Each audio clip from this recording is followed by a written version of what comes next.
secretary and this committee that while I worked here, we had occasion to, first of all, before making placements, to indicate, first of all, to get to know how many people already are in service and from which counties, so as to ensure that those counties that did not have representation here, even through affirmative action, get the chance to work at this premier institution, national premier institution called Parliament.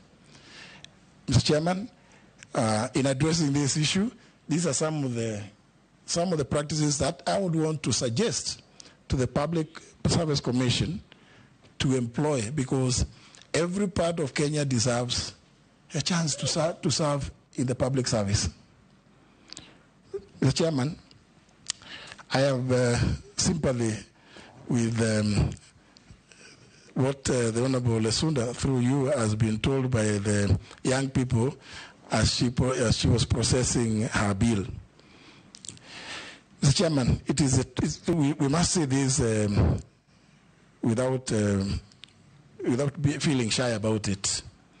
It may not be possible for the public service, indeed not just may, it cannot be possible for the public service to employ every Kenyan that goes through the training.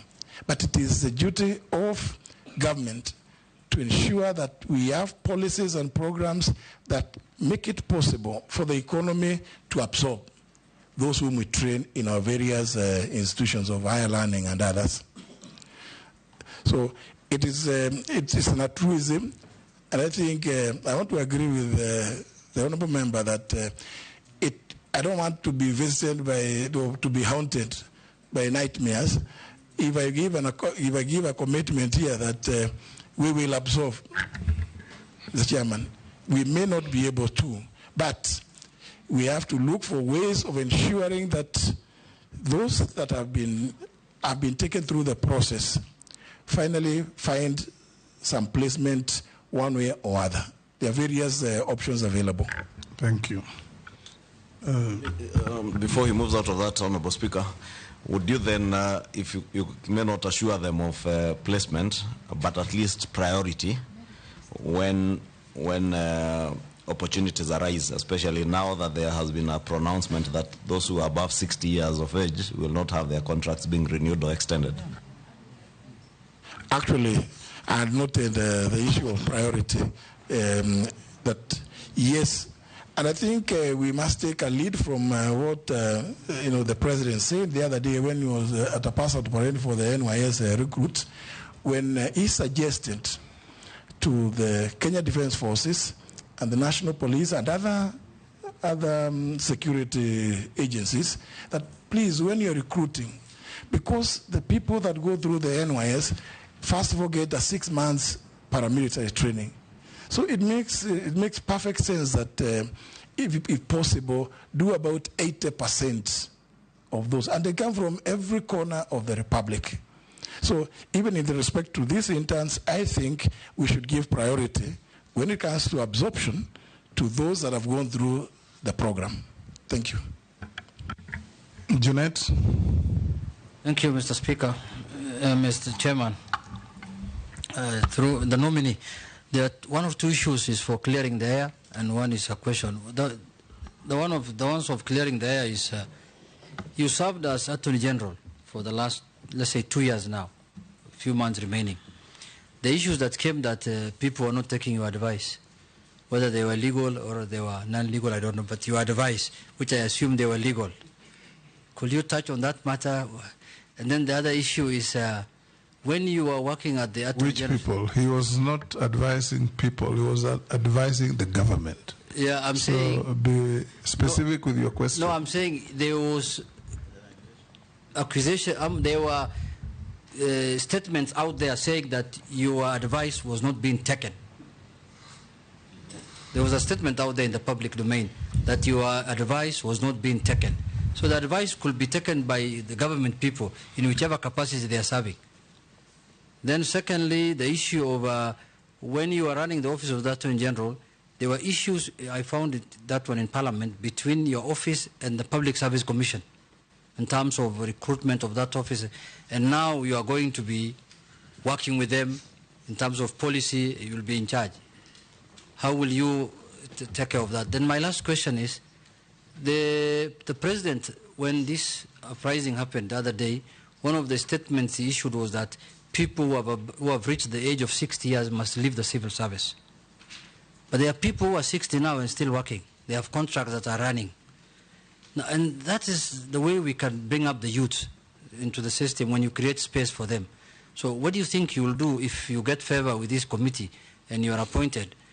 Will you create that space for the youth so that these people who have clocked the age of 80, they should leave, that they leave the civil service? Because they have 60 and not 80. No, I didn't say 80, 60. No, you people, I know why you're saying 80, but I said 60.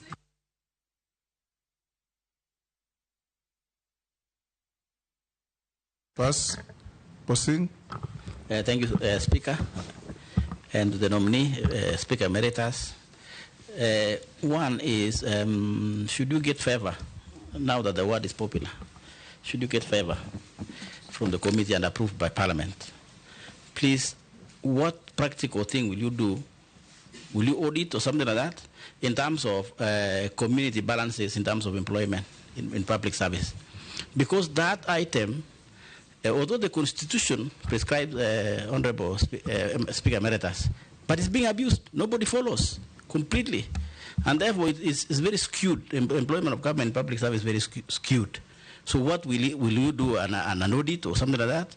And how will we know that actually you did that? Number two is have an overlook or a compound look at the counties' public service. Public service. I think, Honorable Chair, if there are people who are, I will say, they are suffering psychologically, are almost the entire employees of counties. Entire counties in this country, 47. Why? Because when a governor leaves, another governor comes, there's a lot of sacking. Everybody's going home. You don't know what's going on. And therefore, that imbalances or lack of security or lack of known or policy makes actually compromise public service and services at the counties. So please, should you get favor and approved? I know you have the demeanor, you have you are a leader of this country. Please make sure that you have an overlook of counties. Counties are suffering. I thank you, Chair. Ikaria. Thank you, Chairman. Disciplinary cases for civil servants. Ordinarily, there is an allegation out there that they take too long for the appeals. If an action has been taken by a ministry, so when they make an appeal comes to the Public Service Commission, then it takes unnecessarily too long. And my second question is about your resignation. When you are invited to make your introduction, I heard you say that you resigned. Yes. Are we expecting another resignation after you're approved? Thank you, Chairman.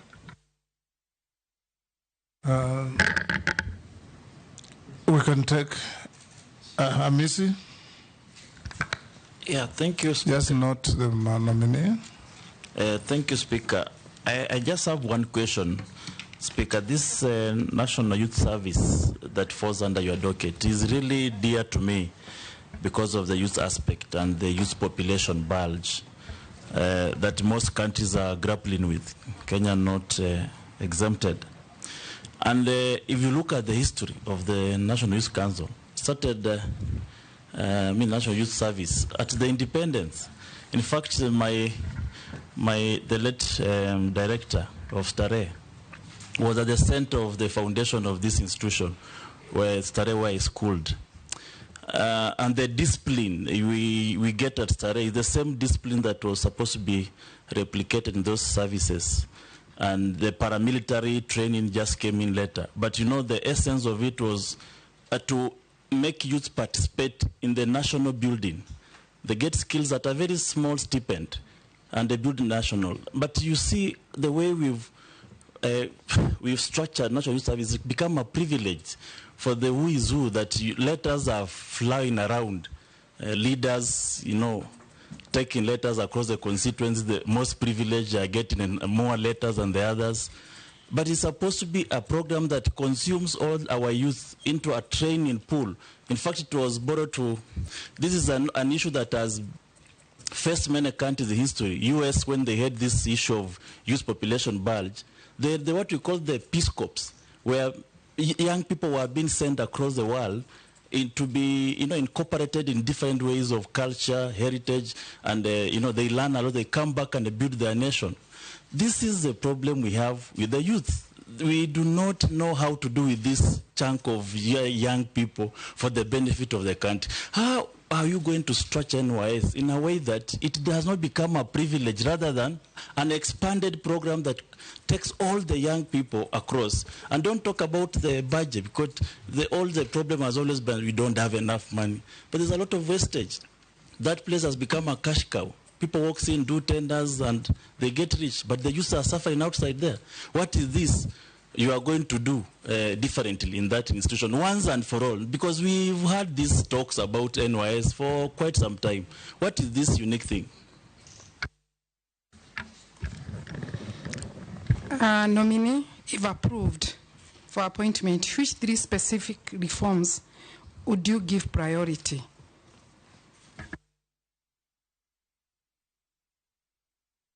Thank you, Honorable Chairman.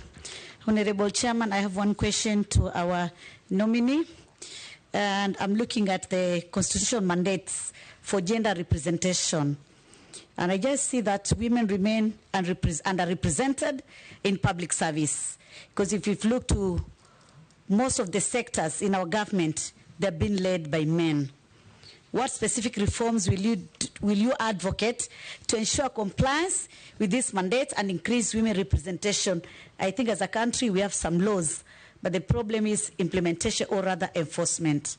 I thank you, Honorable Chairman. Can you deal with those?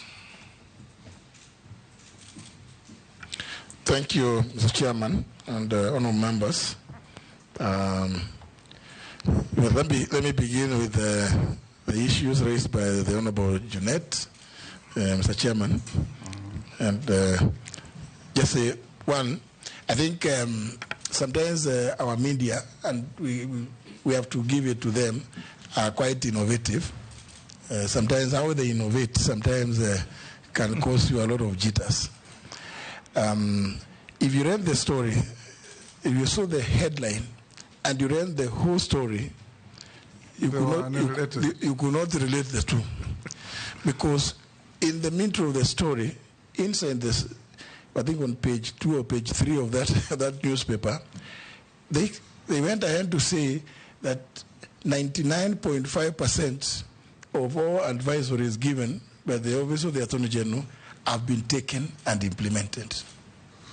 Perhaps, Mr. Chairman, if it pleases members, I could give an exit report on the performance of that office for the 20 months and 15 days that I was in charge. So that story was not correct. That advisories were not being taken, because the office gives advisories in respect to very, very many issues. International law. In fact, the office gives legal advisory opinions even to the county governments.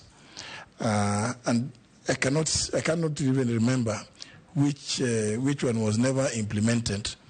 If there was anything that may have perhaps not been implemented, could have been maybe the things that we advise ministries, because as perhaps the members will know, the Office of the Attorney General is signatory to every cabinet memo that is generated by every ministry. And on occasions, we've had to return very many memos to the various ministries, and I've had to issue a circular to all ministries telling them, because they always insist that the Aegis always gives them state council to sit in the ministries. So we asked them, what are those state councils doing? Because they'll bring requests which are so raw. So maybe those are the only ones that they can, maybe somebody could say those may not have been taken, because there are some ministries, some cabinet secretaries who would always argue that they think the Office of the Attorney General is the mortuary where their proposals die. But they die, they never used to die there. We would always return the half dead and the corpses to them to go and bury in their respective ministries. So maybe only to that extent. Otherwise, I must say, we had I found a very, very exciting period at the State Law Office. The Honorable Junaid, through you, Mr. Chairman, did raise the question of the relationship between the Public Service Commission and myself when I was the Attorney General. Mr. Speaker, Chairman, the relationship I had and the proposals that I put through, and I must, Mr. Chairman, through you, thank the National Assembly for, and through the Chairman of the Legal Affairs Committee for agreeing with my proposals, Mr. Chairman, that there was need for the office to be given the autonomy it required to recruit its own personnel. The reason being, Mr. Chairman, on occasion, they would recruit people and send them to the State Law Office.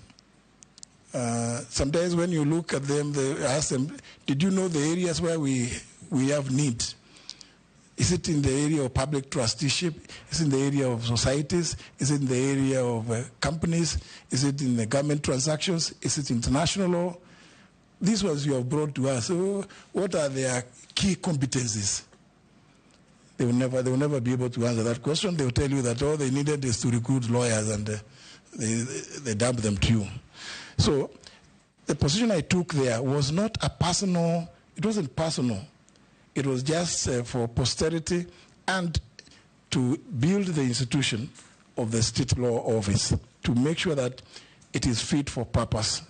So, and also, and you remember, when we launched the 24th annual supplement in April this year,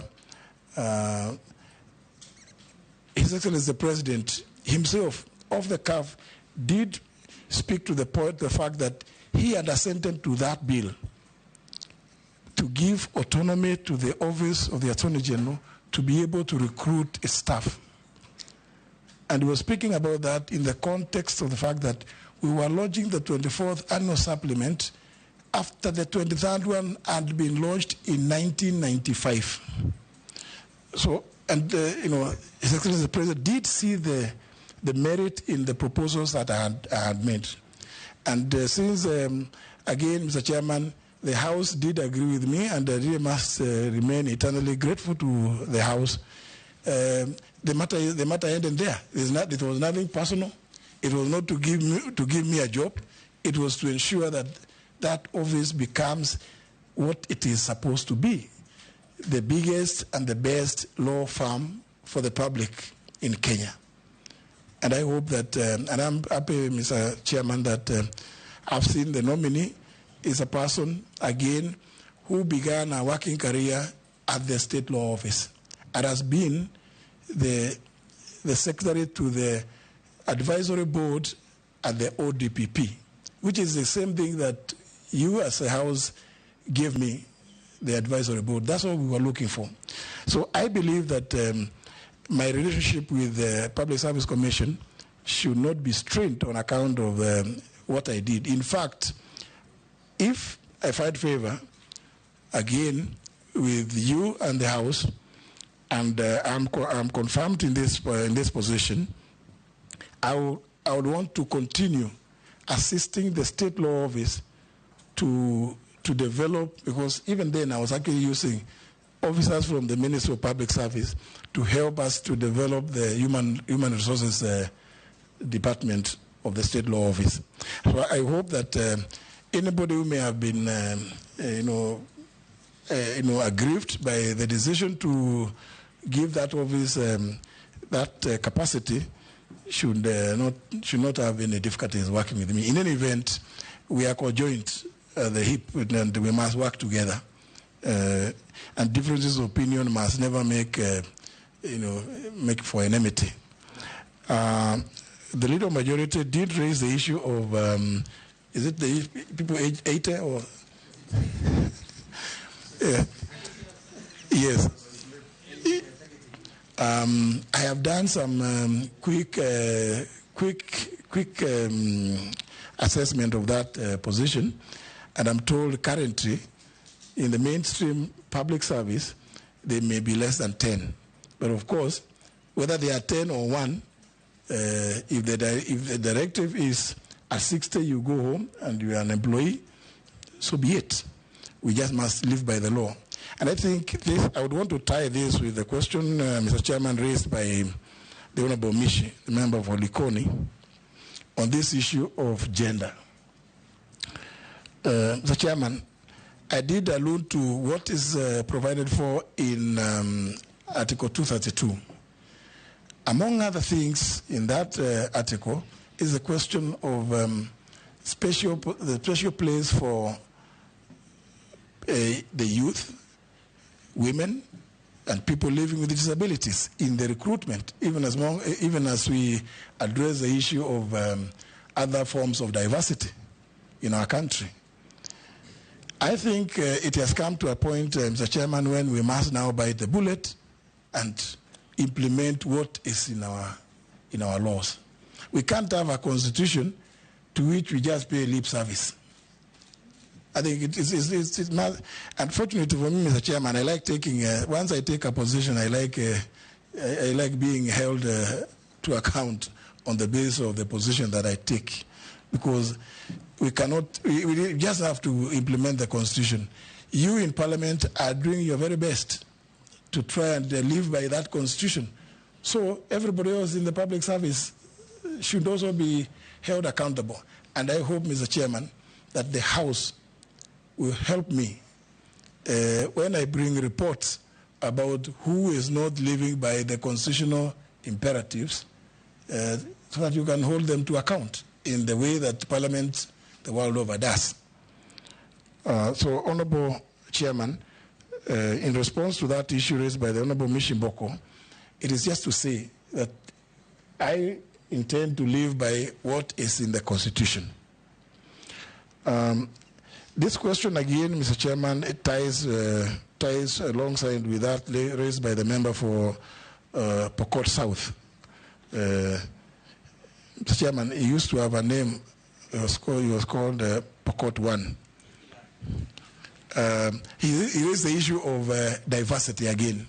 And I think I like his proposal, Mr. Chairman, that we need to carry regular audits in this matter, because we must bring confidence, the trust of the people to government. And one of the ways to go about this is by telling it as it is. If we find that there has been skewed recruitment, let us just be open about it, so that everybody from whichever corner of the Republic should feel that they belong to the government. There should never be a case where people in one corner of the Republic feel that there's a place called Kenya, and they think it is called Nairobi. Nairobi is Kenya, because I don't think that they belong. I agree with the Honorable member for Pokot South. Again, this must cascade to the county service board, the county public service boards. I do know that when you go to a county, again, there are other dynamics. But the responsibility that has been assigned to the Ministry of Public Service is to come up with policies that advise county governments with respect to matters of public service. But of course, the implementation and enforcement is left to other agencies, other bodies like Parliament and other institutions. Say, for instance, Kenya National Commission on Human Rights, which is a constitutional body. Then Gender and Equality Commission, and the Commission on Administrative Justice. We also have, of course, the Public Service Commission is in the Constitution also mandated to assist county government through the County Service Board to come up with policies, public service standards that should be implemented at the county level. So that would be my response to that. Mr. Chairman, there was, through you, there was the question raised by the Honorable Gekaria, the member for Nakuru Town East, if I still remember his constituency, about disciplinary cases taking far too long to resolve. And this is a matter, fortunately, Mr. Chairman, I can speak to this one for quite at great length because I have had occasion to deal with disciplinary cases within the Public Service Commission. It is the procedure that is used that is too long, Mr. Chairman.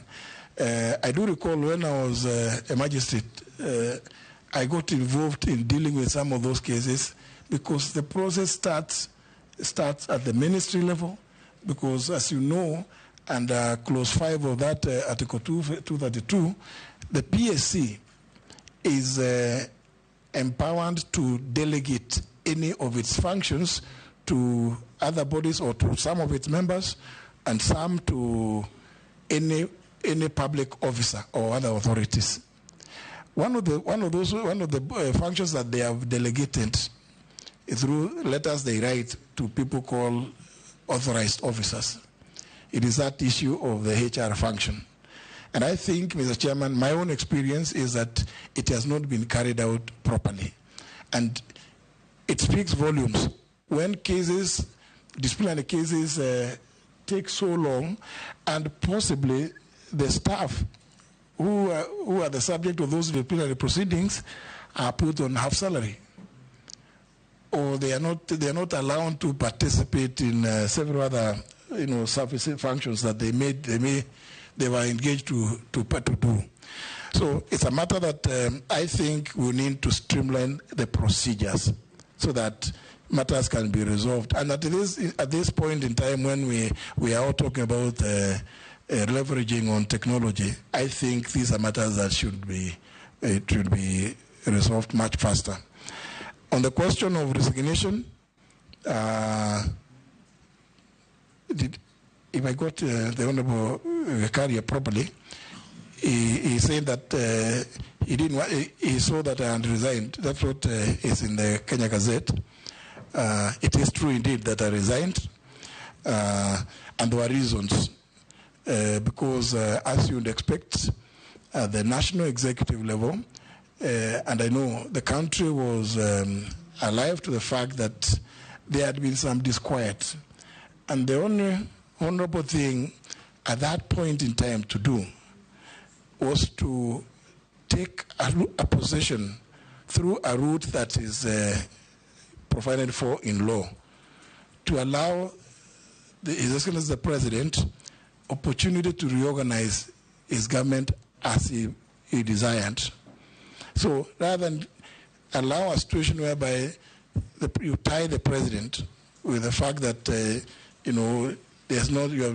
certain things have not happened, or this or the other as provided for in law, I took the option of assisting the president to make the decision to do the alignment.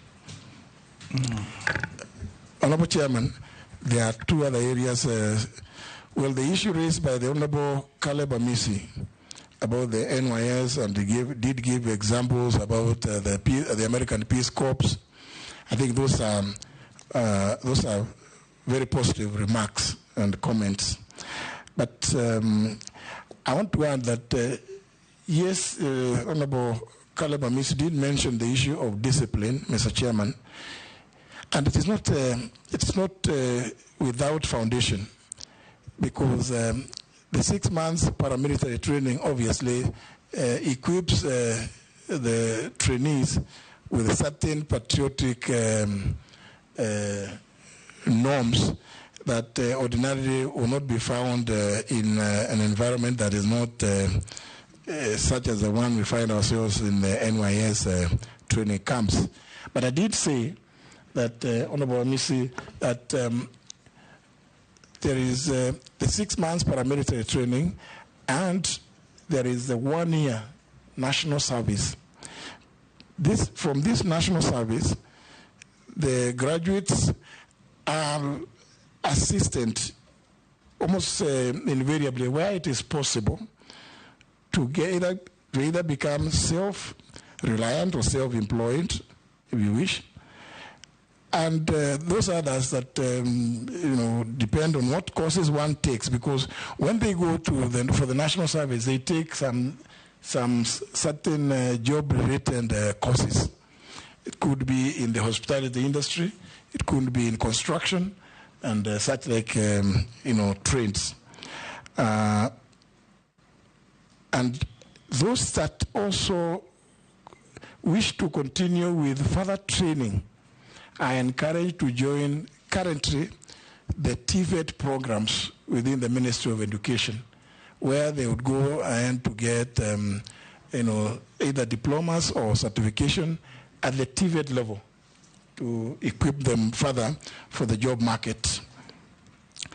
I want to agree with the member that indeed there have been incidences where corruption has been mentioned. I think this is a matter of concern to all of us. We've seen some of them. I don't want to go into some details, some of which I'm sure most members may have seen, as when people start moving around with appointment letters or recruitment letters, it becomes, it is something that speaks to the integrity of our process. And I think it's one of the areas point of order, Speaker. Yes. Just to clarify to the nominee, because I don't think you got my question clearly. I don't need to go to the nitty-gritties of the operations of NYS. It's common knowledge, we know it. My question was that this good program that has undergone a lot of mutations, that's why there is now the paramilitary being introduced. But initially, at some stage, it used to actually be a compulsory stage for those who are even advancing to universities and institutions of higher learning. It was a compulsory stage, meaning the initial perception of this was to incorporate all youth towards a compulsory stage before you advance to the other programs. So how can we expand it so that it stops being a privilege for the few, that letters are now being floated, it becomes gold for you to get an NYS letter? How can you expand that program more or less the way it was? That's the question. Well, that's a governance issue, Madam Deputy Speaker. It just speaks to lack of order, and lack of discipline, because it shouldn't happen that way. But we do know that it has happened, and it does happen. But of course, the corruption that you mentioned about, other than this one of recruitment, this can be addressed, because we just have to be everybody to play their part. There are those of us who will be charged, and in this case, Parliament with oversight. And I must say that recently I watched some debate at which the House properly expressed itself with regard to some of these processes that have been happening.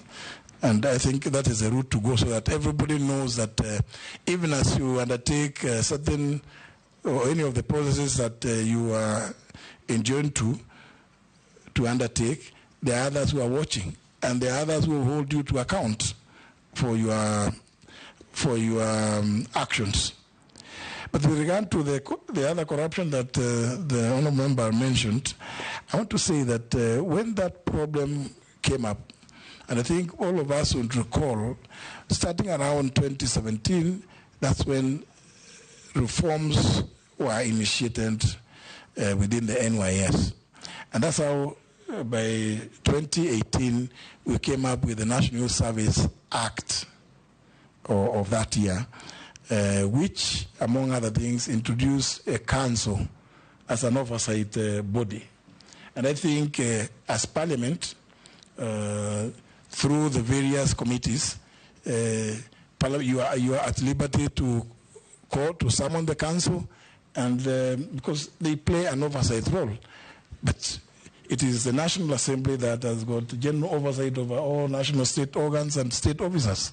So indeed, I think on this, we play together. Whenever there is an issue that is being raised in this field, I would want us to be summoned by the relevant committee of the House, so that everybody be held to account. The Honourable Member for Nyeri, Chair, didn't raise the issue of the priority reforms that I would want to undertake. And what comes to mind immediately is the institutionalization of the performance management program, so that even as we do performance management, we hold people accountable for what they have undertaken or contracted to deliver within specified periods. And also, in my view, I would want to prioritize a reward mechanism, reward scheme, not necessarily monetary. And I've seen this, Madam Chair, in the judiciary. Almost every quarter, you find who is the best performing judge in terms of how many cases they are able to clear because of the huge backlog that were found in the judiciary. How is it that we cannot do the same in the rest of the public service? Let us reward and recognize performance so that even promotion, even the areas we're talking about the succession planning, it also has some basis. You see people who exert themselves, apply themselves so diligently. I think it's only fair that there must be a way of recognizing that kind of performance, so that improves delivery of service to the Kenyan people. The other one that has been, if you allow me, Speaker, just to speak into the issue of performance management. I'm a big supporter of performance management because I know what it can do. And during the Kibaki time, you could actually, I used to work in a university as a registrar, and we put, during that time, universities were assigned into performance management. And you could actually see the university grow, how many papers it has published, how many papers each professor has published, A&A, how it has been ranked in. You could actually see the growth because of performance management. As you take up this position, if approved by this committee, and this is part of public service, we'll be very happy if we initiated performance management through performance contract or any other form of performance management tool to actually be able to evaluate workers, their output, how much government is putting in and what is the output, so that we can see real growth, and this contributes significantly to GDP. Thank you. Did you finish answering? Just that area of performance management, and I'm happy that the Honourable Member for Kilifi North has actually just got it, nailed it, because of course the public universities are they're still part of the public service, and we've had some in recent times. We've heard of complaints from students complaining that they start examinations and they have not received their results. You wonder, in that university, there's a lecturer who is involved in delaying those results. There is a head of department, there is a dean, and there is a vice chancellor. Surely, when these kind of complaints come, if we are implementing, if we are properly institutionalized, and I agree with the Honourable Member that this is something that is the route to go, but we are paying lip service to it. We are not actualizing what is supposed to mean, because it is also service delivery. Those students are part of they are children of this country. When you hear students complaining that they start examinations and for 6 months down the road they have not gotten their results, and what, surely those students must have gone to raise those complaints with the lecturers, with the heads of departments, with the deans. I mean, surely it means something somewhere. There is a breakdown in the way we implement these performance contracts. Management and the delivery is not correct. Another area, again, to respond is how we communicate government programs. There has been all manner of communication from all quarters. Sometimes you see some of the communication, if you happen to be awake by midnight, you find there's still communication through some certain medium. And, it's just, we just need to institutionalize it and make it work properly. This is another area of priority, Mr. Chairman, that I would think we need to implement alongside the reward, merit-based reward system, either on a quarterly basis or on a monthly basis, as the case may be.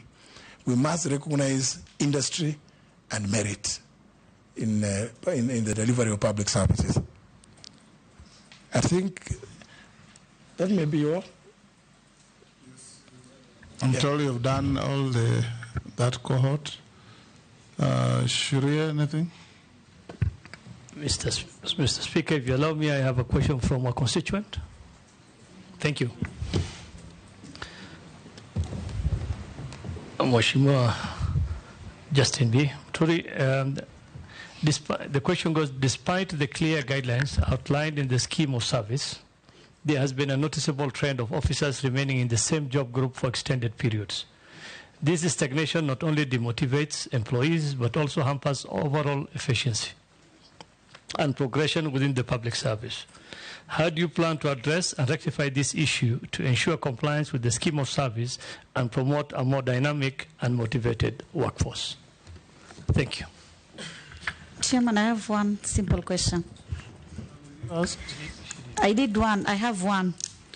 Just one which is pressing. It is on the abolition of permanent and pensionable terms in the public service. Do you support or not? What are the advantages and disadvantages? What? Terms. Thank you, Speaker. Mine really is not a question. I just want to comment. Speaker Emeritus, I think you are lucky that you have worked in government, the judiciary, in legislature, now in the executive. You have a good feel of what a government is, what the people are. I think what Honorable Kosin there said, the idea of regional balance, the idea of ethnic groups included in civil service, the idea of merit, I just want to emphasize that. I think as you go around, it is important to look at not just the entry level, even at the middle and the top. You look at the speaker, the deputy speaker, and the clerk. That is the sort of Kenya we want to see. Thank you, Honorable Speaker. Point of order, small one, Speaker. Because you are mentioned, it becomes a point of order. Under your guidance, Speaker. Okay. Under your guidance, and thank you for indulgence. You know, and I want to encourage the nominee, Honorable Speaker, that they should start from, in his audit, which he mentioned. If confirmed. If confirmed. Yes. He should start from National Treasury. Because National Treasury is where the national cake is divided. And if they skewed things there, then the national cake is skewed. Thank you, Chairman. Chairman,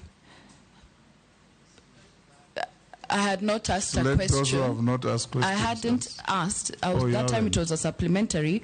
But because I was going to get an opportunity, I just want to add a rider to, because that is what I was going to say on what Honorable Russell has said.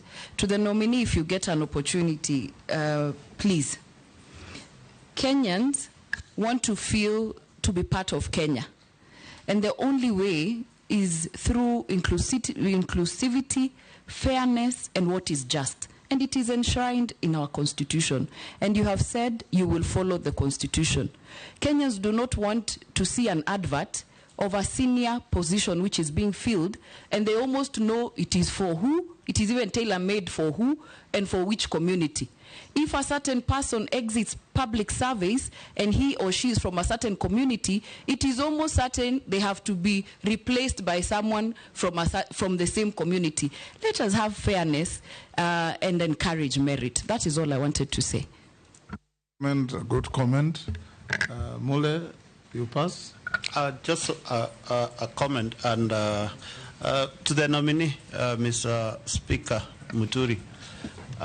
Do you think we, as a government, we have a mechanism to monitor the efficiency, apart from the performance contracting of civil servant, to monitor efficiency and to increase transparency in government departments using electronic systems? Good. Nominate Naisula's comment positively, so it's not a question, so was Rasso's. Sir George? Let me just ask this on behalf of a member of the public so that I'm not accused of not having done it. A Kenyan youth under the PSC internship program under cohort 6. Kindly, with regards to budgeting, do ask the nominee for PSC, citing an example in State Department of TVETs, that they are hiring 1,300 trainers under PNP terms, yet they have not included not even the currently active interns in all the TVETs countrywide, from Mombasa to Turkana, who are only 126 of them, vetted, trained, qualified, which begs the question, to whom do these vacancies and jobs belong? Even the already qualified interns currently working in those TVETs do not qualify to be considered etc. That's a kind of sentiments we are getting from this, because no wonder they are saying the nasty things they are saying about occupying us. Thank you, Mr. Speaker. Honorable Justin Muturi, in February I passed my bill, which is waiting. It has already been debated. It is the Public Service Values and Principles Amendment Bill 2022. It's passed through the National Assembly, passed through the Senate with some amendments, and we are going to look at, the committee will look at it. What it's mentioning, what Honorable Naisula has talked about, fairness in county, which county do you come from, and residents and all that. And when I did that, many universities, not just county assemblies, what Honorable Posing is talking, many universities, 70% of the staff are from the communities where it is based. But that is just for information for you. For county assemblies and county government workers, we've got, for the national government, public service has got 17 job groups. But for the county governments, there are 21 job groups. So there is, it's not at par. So would you consider to abolish, I don't know if it is possible, to abolish the county public service boards and have it, or upgrade them to what is at the national level? Because the salary increments are not there. Under what law do you do that? That's why I said if it is you the law. can actually do it by amending the County Governments Act. You, okay, not him. That one I will get. Yes. The other thing, would you check if because they don't have a service scheme for the county government workers? Is it possible, or that one even has to be done through Parliament? I don't know. So, nominee. Mr. Chairman, if I was to respond to the last one by the Honorable Dawood, again, it's a function. That particular area with the counties is a function given to the Public Service Commission under Article 234, one of their functions. They're supposed to come up with standards, operating standards, which and you know, if we put them in law, national legislation will take precedence over what else they have done at the counties. So it's quite. I'm happy that you've actually processed your bill and you're putting those principles.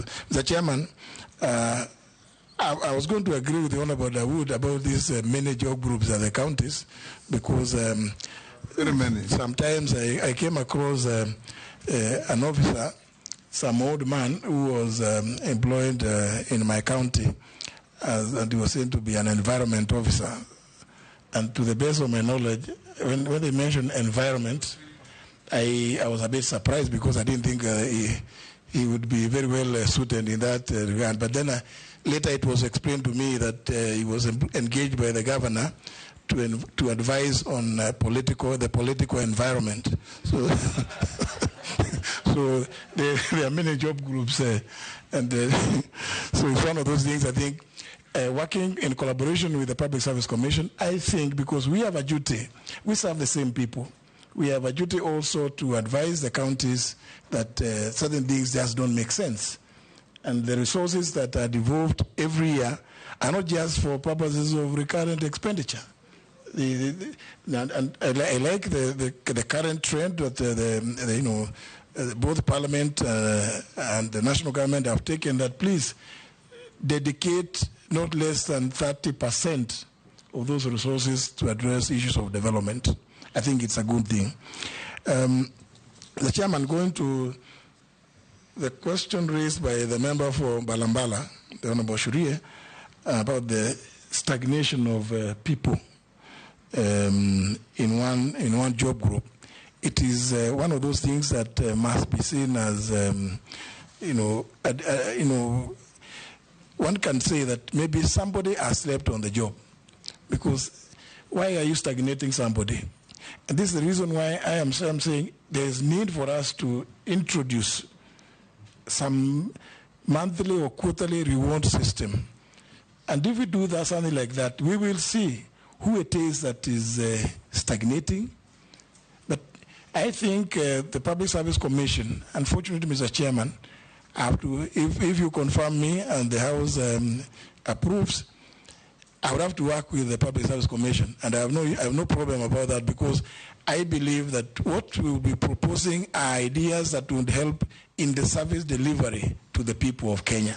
It is not a Muturi or Honorable Ishongwa's idea. It is for the benefit of the people of Kenya, so that when good ideas must give way to better ones, and better ones must give way to the best. So the schemes of service, I want to confirm, do exist still, but I think they are being implemented in very skewed ways, or they are not even being implemented in some cases, and therefore you find people stagnating in one place. And I think it is very, very demotivating, very demoralizing. You may find that some of the people stagnating are extremely hardworking, industrious people, but maybe because of some certain idiosyncrasies between the supervisors and others in the chain of command, they have been made to stagnate. I think these are some of the things that we need to begin addressing. If I find favor with you, Mr. Chairman, and the committee and the House, these are things that I promise I would want to undertake to visit. Mr. Chairman, through you, the Honourable Member for Likoni did raise the issue of permanent and pensionable vis-a-vis contractual terms or engagement. Mr. Chairman, the public service in any jurisdiction, as I know, is indeed really the soul of the nation. And I think I say this because you look at certain jurisdictions, Italy stays for sometimes up to 6 months without a government. But because the civil service is in place, it's well structured, these things we are talking about, people stagnating, people being favored because they come from this region or the other, those things are not there. That's why the civil service in a country like Italy, indeed, Mr. Chairman, even Britain, sometimes they change prime ministers 1 month, 2 months. At time they changed 3 in 6 months. Yes, but those countries are held together. The delivery of service is done because there is an efficient and effective mechanism by the public service of those countries. Same can be said about countries like Israel. Therefore, there is merit also in the question in having people on permanent and pensionable basis, while at the same time, there exists merit at certain levels. I mean, Mr. Chairman, I would find it, very, very punishing to engage a tea girl on contract terms, because, or sweepers.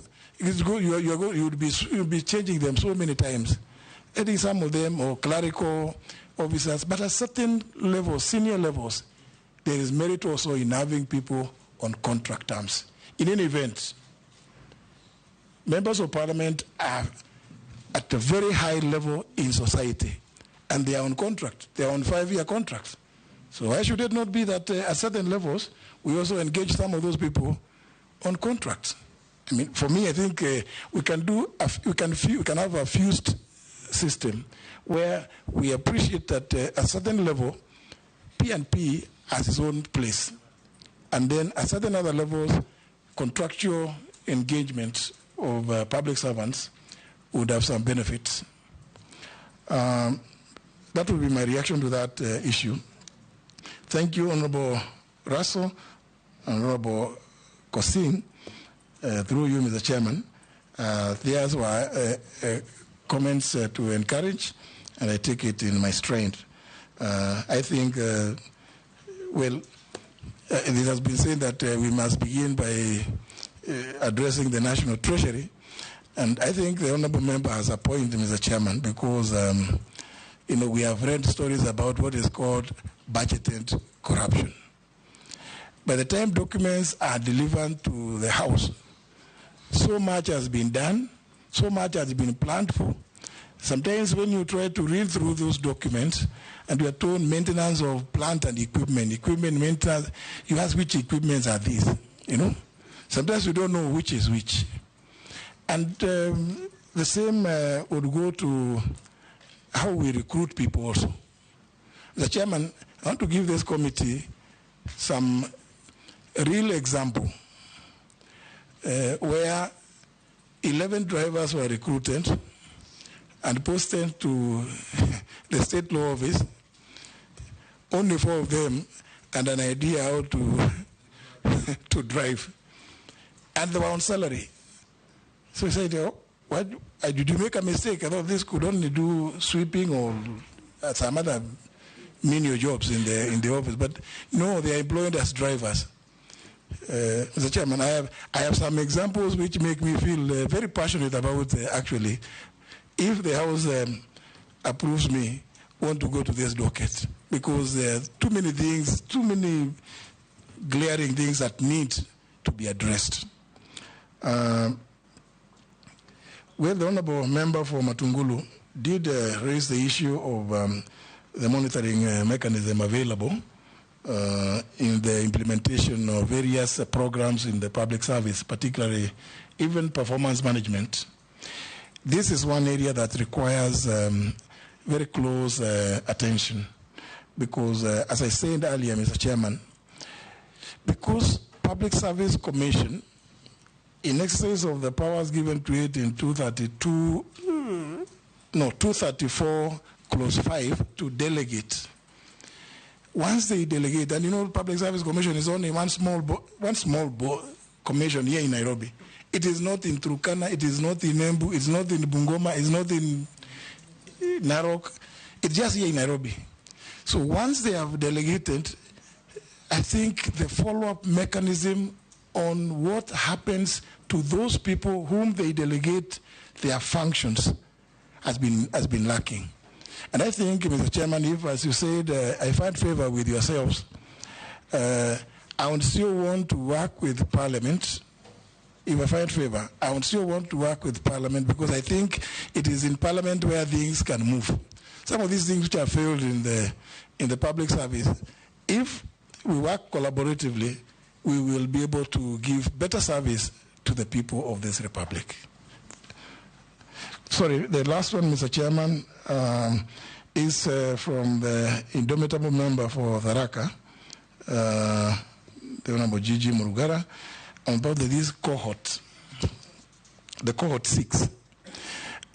There's a much that I would want to add to say what I said when the leader of majority raised this issue, and we have had some quite big conversation, because it can only be looked at holistically. What I can promise is I would want to engage with the Public Service Commission on this issue, because we must find some solution to what we do with these children. They are young men and women of this country, full of energy, full of ideas, well-trained, but we have given them some little hope that, well, and that's the expectation of every Kenyan. You take them as interns, and Mr. Chairman, you and I and several other members I can see here would actually agree with me when I say that this program needs to be rethought. You need to think about it afresh. Because, Mr. Chairman, young lawyers, when they leave the law school and they go for internship, they don't just go to the judiciary or come to parliament or come to the state law office alone. They go to firms of senior lawyers, and even in the private sector, they do their internships there. But this one, the way we crafted it, the way we coined it, we just put it for the public service. And that's the reason I believe why it is giving us this problem. And forever, we must continue thinking about how best to address this challenge of these interns. Never forgetting, Mr. Chairman, that the proposal this year was that I think we take about 20,000. I don't know if we go that route without, first of all, re-engineering this program. We are just going to create more anger in many more Kenyans. And no wonder, Mr. Chairman, then the next thing, they will be saying they want to Angukan with everything.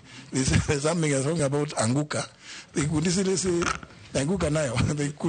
This time they will Anguka na if you are approved. So, Mr. Chairman, I just think that we need to think through this process collaboratively and involving many more stakeholders than just people at the Public Service Commission. As I've said, it is a small commission of nine commissioners. What the kind of staff they have, they are not outside Nairobi.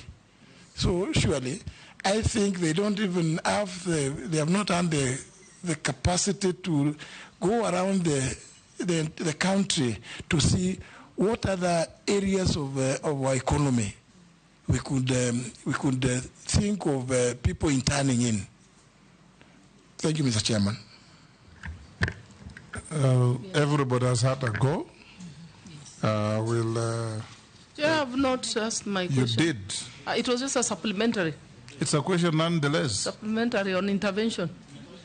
Just one, it's a comment. Actually, it's not a question from the public. Nominee, there is a Kenyan who is saying that the period between advertising for the jobs, interview, and onboarding by Public Service Commission is too long. That if you are successful, look into it. Another one is saying to quickly ease the pressure on unemployment, that 30,000 Kenyans expected to retire, public servants. If you could quickly replace them once they retire. And the last one says, what plans do you have for thousands of support staff in Kenya secondary schools who are earning as low as 5,000? Is it possible for you to absorb them in Public Service Commission? And as I conclude, probably in your first cabinet meeting, could you table a paper proposing for kazi kwa vijana? You can look for this money from some development partner or whoever, and this ease the pressure on unemployment. Thank you. Yes, nominee.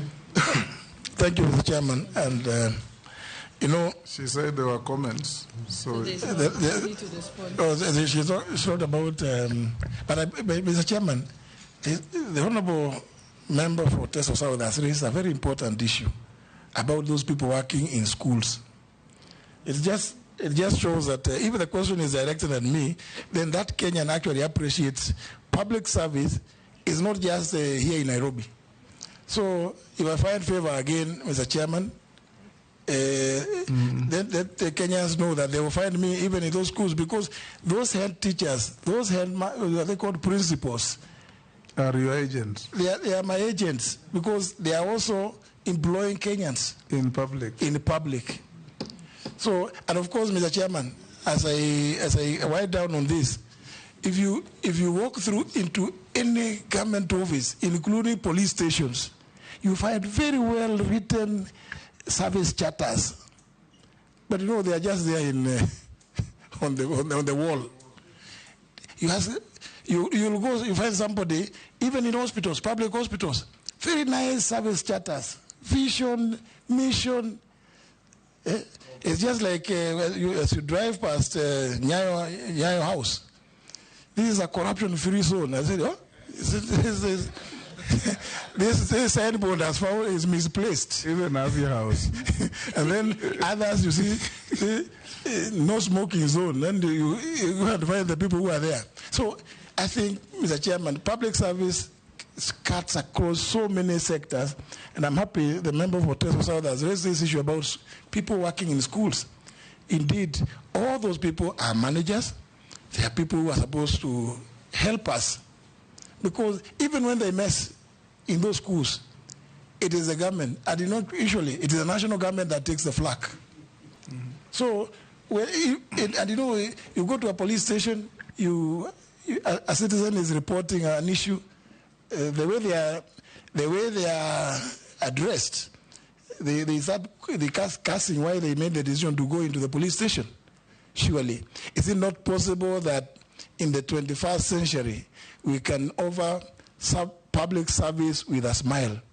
Please, the person who has come to a police station, surely, he is not a mad person. They know the power that that you have. They know you have guns. They have come for help, for service. Mr. Chairman, I would just want to say that if again I find favor, yes, watch this space. Good. You know, if in that messaging, for a long time, almost 10 years, at the Ministry of Health, there was a big sign there. This is, cigarette smoking is not permitted on these premises. And there's a Kenyan who used to go and stand next to it and smoke bangi, because it's not a cigarette. You know, tell them also to do their messaging properly, you know. Now, we've come to a near end. I have a few issues from the public. Some of them you have already dealt with. But since the public is watching, we have a duty to pass on to you. Why is the PSC employing UHC staff on contract terms and paying them only half of their salary, even though their pay slip shows a low salary for the work they do? This question was also put to Alfred Mutua, isn't it? This goes against the constitutional principle of equal pay for equal work. Will they compensate for the underemployment? Please ask Honorable Muturi the fate of 46,000 JSS interns. They were employed as interns last year and haven't yet been confirmed. Most of these are also parents and graduated as early as 2012, and therefore the stipend of 17,000 cannot sustain them. Some interns have ended up being depressed. Please give a way forward for them. There are some public servants who stagnated for more than 10 years. How are you going to help them if appointed? I think you asked this. Please ask Honorable Muturi for his views on the current state of mental health among public servants and the plans he has in place to address. I think that you should speak to. What plans does he have, if appointed, to ensure that the staff morale across public servants is improved? While serving as chairman of the Parliamentary Service Commission, the Commission had attempted to usurp the role of the SRC by purporting to adjust the salary of members of Parliament. Does he still hold the same view? Does he think SRC oversteps its into the mandate of other constitutional commissions such as PSC, TSC. Let him explain the nexus between his role as CS for public service and SRC.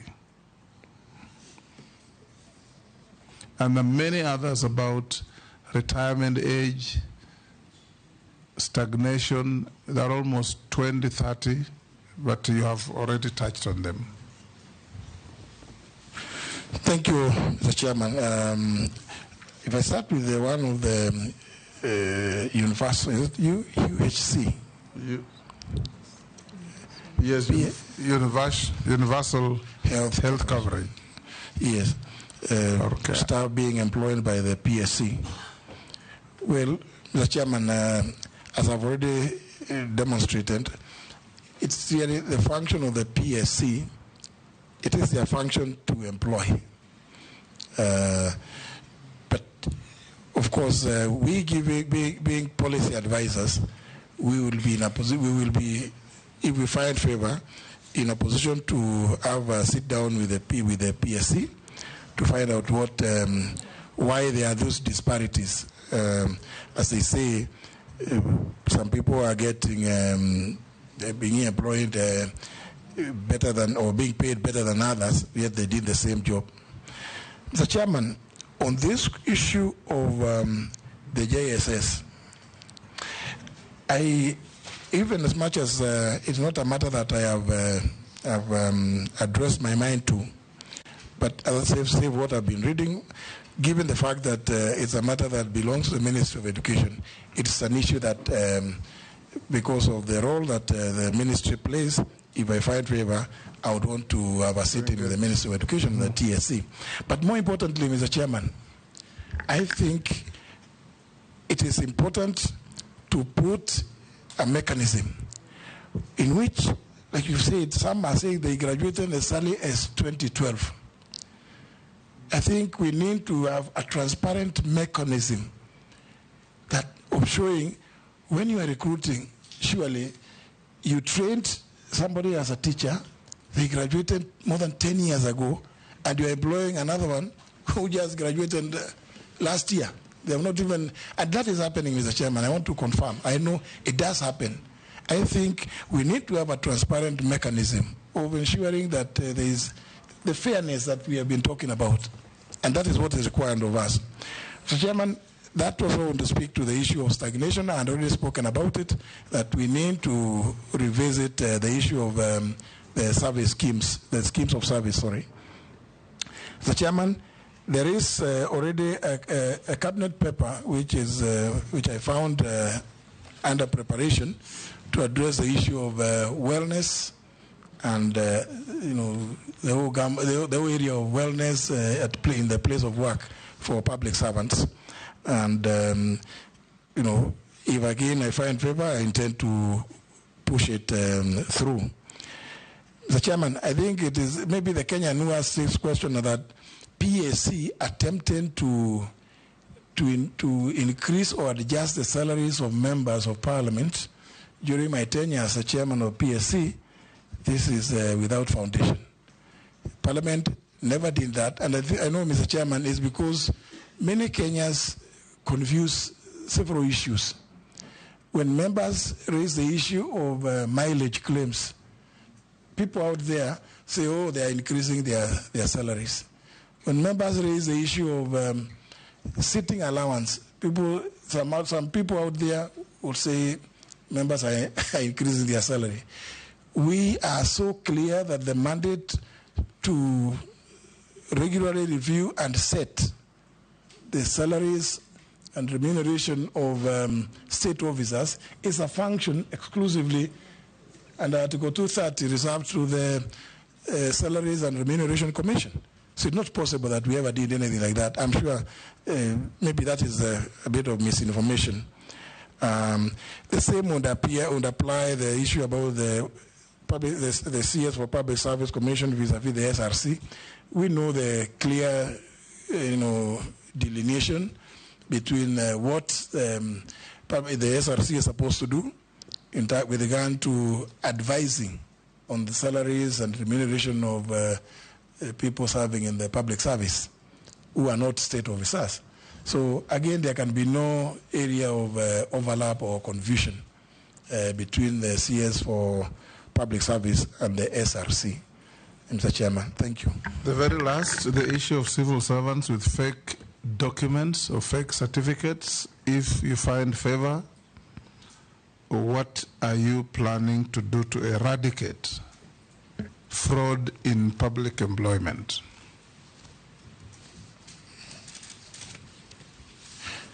Thank you, Mr. Chairman. I think this is a matter that I think I've seen already some reports that indicate that there were a number of public servants who are found to have secured employment fraudulently using forged documents, academic or otherwise. Mr. Chairman, I think this is criminal. I think to send a clear message to those who are involved or may have been involved, the best thing is to have them arrested and prosecuted, because we must send a clear message that crime does not pay to everybody. So everybody seeking employment in the public service using fraudulent documents should be prepared that when they are found, they will face the full force of the law. Thank you, nominee. I'll ask you the last three mundane questions. Have you been adversely mentioned in any integrity-related report or investigations? No. Do you hold any leadership position in any political party? I resigned way back 2022, Mr. Chairman. What is your net worth? Sorry. Yes, Mr. Chairman. My current net worth is just slightly over 800 million.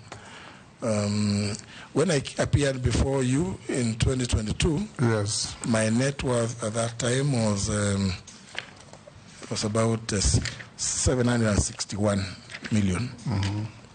So we have had a slight adjustment of about 5.6%, 5.68% to 801. 801.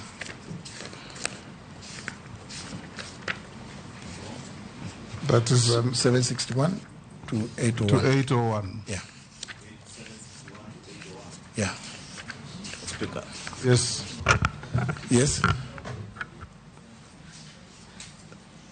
Mr. Speaker, 761 to 801 is a growth of 40 million. Yes. I have seen Senior Counsel Ben Nasir, who is a lawyer like yourself, ask that for all these years, you are only able to have a net worth of 761, then in less than 2 years, 40 million. What would you say to Ahmed Nasir? Because I know the answer myself, but maybe you can say something to him as a lawyer. No, because I haven't been practicing, I cannot even answer it in that regard. But of course, we began in very, very junior levels in the public service. Do you know how much you were earning? 2,400. Yes. You remember? Yes. That was our take home. Yes. We were appointed on the same day. We were appointed on the same day with the chairman. And yes. As magistrates. And, that's what we used to take home. So when somebody looks at the length of time that we've worked, part of it, and I did indicate that I put in a cool slightly over 15 years when we were earning those kind of meager salaries. Yes. So, well, for me, I think, Mr. Chairman, it's just to show that I've been a very modest civil servant or public servant. Chair, maybe yes. what I wanted my former speaker to tell the Senior Counsel Ben Nasir, that even with your 2,200 salary then, a property you bought in Kanyuambora then at maybe 12,000 is today worth close to 60 million shillings. There's time value for money and values keep changing. Even this is just adjustment. Most of it is just adjustment in the valuation of some small property that I have in the village. and some little bit of farming activities that I do. Okay, Speaker Emeritus and nominee, we are done with you. We have checked your documents and found them to be in order, corresponding with what we have.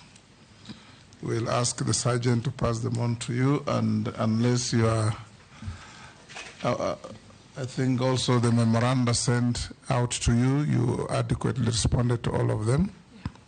So unless you are otherwise lawfully held, you are discharged to go to your other duties. And face the mountain and pray to find favor. Honorable Speaker, you know when you speak about... Mr. Chairman, I just wanted to give, this is gratuitous. I just wanted to give, for the benefit of staff, something I call an exit scorecard of my 20 months and 15 days at the State Law Office. Give it to us.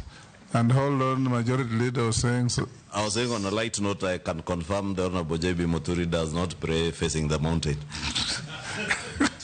He's a very good Anglican.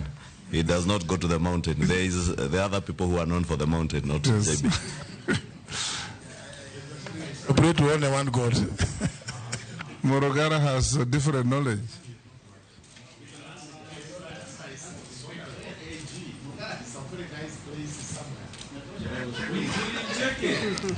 Your private life is not in audit. You may leave.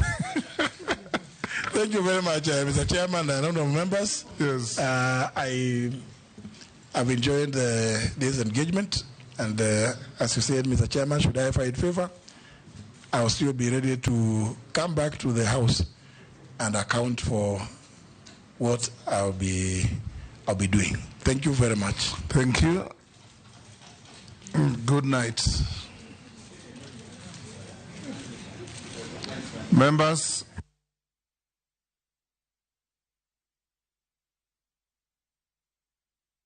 the clerk needs 10 minutes to change files. So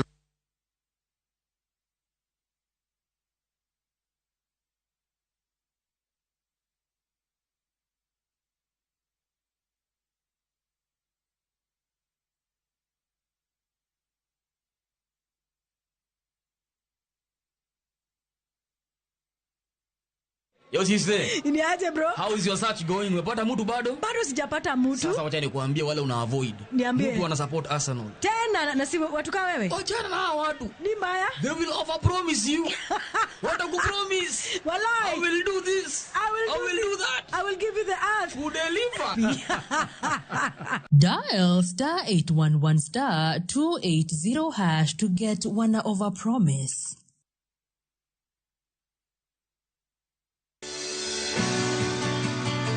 Donje chuny pur kama kodhi ka kodhi nyiso sigande. Kendo keyo ka keyo en nyasi. Eka chiel kao mananas 14,000 nyaka 18,000. Tiyo matek kelo nyak maber. Winj sigand jopur mokadho e yamo kod apaka maduong'. To girwako lokruok manyien kod nyago ngima maber ne jopur. Farmyard manyiwa with compost is the best. It berne nango oduoko lo kaka lo ne chalo chon. Bi kodwa sama wakedo gi pek ma waromo godo kendo yudo gweth makit ngima maber. Sama wachako tich mar lowo nyaka bed gi kwer. Kae tabedo gi beti, kae tabedo go pao. Kaluwa kae dhano owuok oko ne pur. Pur gi ohala. Tich adek ka tich adek, saa 1:45 otieno.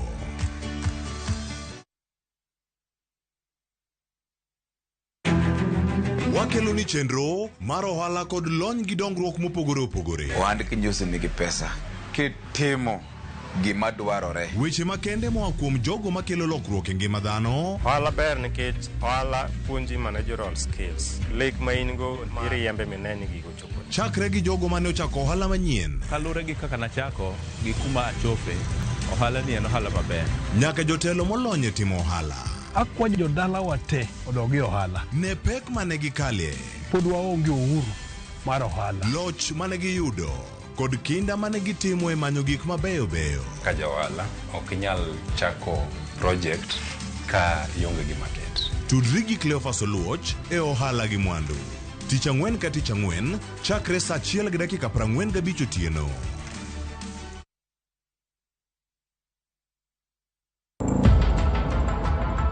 E piny maera ema onego bed kar buok. Wecheni mit. Ngima ng'at achiel lokore e yo manok onyal paro. Gik mawinjo gin adier. Jaot oketo minode e chunye, to kinde duto ne oneno piny gi chunye. Ikia kama nayudre gokinyo, wawuok mabor gokinyo. Ang'o mabiro timore ka mise mar heragi ochako bwasore? Agombo ktanua ring, awera gi chuogno, yani ojoga. Andhoga timore koneno gi wang'e. In min ka? An man ka. Ma en sigand hera, chiwruok kod chir. Ne andhoga ewi Nam Cinema, Jumapil, saa 2:15 otieno kod saa 4 otieno.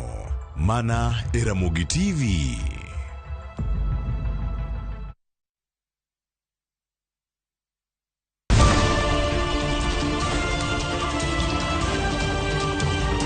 Piny koru to rugi mage.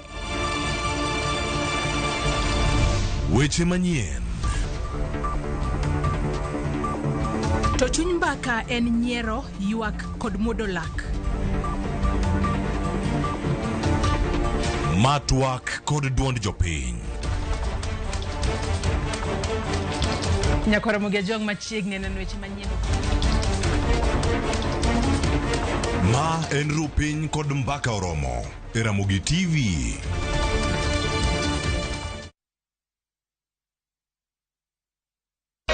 Nyakwa Ramogi. Regulation occurred through gimiluongo ni public participation.